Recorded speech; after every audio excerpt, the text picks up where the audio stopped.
And I was kind of considering what is really the core of the teaching here. What is the core teaching? And really, if we boil it all down into one thing, if we were to boil the whole thing down into one thing, it's just to be present inside the spiritual heart. That is really what this is. And I say to just be present inside the spiritual heart, as if that's well, just be present inside the spiritual heart. But that is what it is. Yet at the same point, all of us, myself included, have strong tendencies. We all have strong tendencies. And we all have strong tendencies to thought, to feeling, to conditioning. We all have strong feelings that sometimes take us away from the spiritual heart. And it's almost like if we're not really conscious about that, and if we're not really aware of that, then that movement can very easily take us over. And rather than it just being a temporary thing, we can live from the other place. Let's call that other place the conditioned self. We can live from the conditioned self and occasionally come back to the spiritual heart. Whereas the aim of these meetings and the purpose of these meetings is to see if we can be mainly in the spiritual heart, and occasionally we are kind of going into the conditioned self. But we're catching ourselves more and more and more quickly. And it's when I use the word just at the beginning, it's no small thing. It's no small thing. Because we are challenging conditions of thought, conditions of behavior, patterns of cultural conditioning. All of that is being challenged when we come into the spiritual heart. Because we're no longer reacting and responding from the same place that we have been kind of conditioned to respond from. So it's a very big thing. It's a just thing, and it's also a very big thing. And one of my favorite books, and one of the books that I was given when I had my breakdown when I was in my 30s, and when I had this awakening to the spiritual heart, one of the books that was given to me was The Power of Now.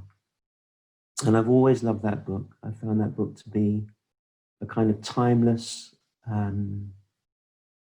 pointer to truth, a timeless Zen stick in some ways.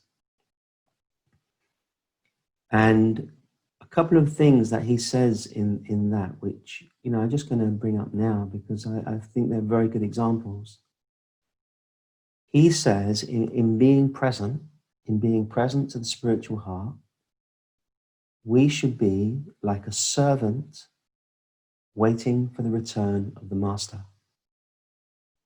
So a servant is here, like a servant waiting for the return of the master. Servant doesn't know what time the master is coming home. So the servant has got to be conscious and aware and present all the time. And the other example that he gives is like a cat looking at a mouse hole, waiting for the mouse to come out. Now, I don't know how many of you have got cats, but when you see a cat looking at its prey, it's just still, it's present, it's focused, it's here, it's fully here. And there is something about that is being invited here. Because when we are fully present inside the spiritual heart, when we are fully still inside the spiritual heart, then our conditioned self just isn't there. It isn't there.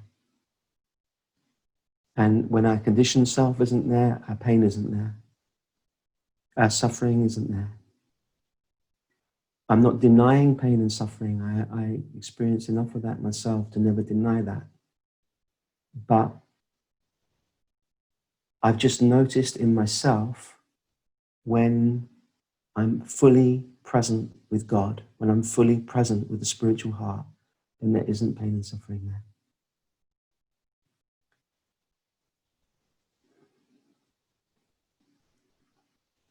I also like very much what Papaji said. Papaji was a disciple of Ramana, and he was also became a spiritual teacher. And somebody asked him, did he still need to be vigilant? Did he still need to be conscious, be aware? Did he still need to remember to keep his focus and his attention inside the spiritual heart?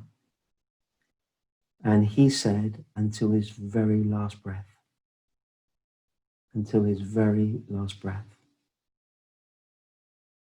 So this shows the strength of the calling, the power of the calling, the demand of the calling. It shows that this asks a tremendous amount of us. But what we come to see is that every time we abandon God, God never abandons us.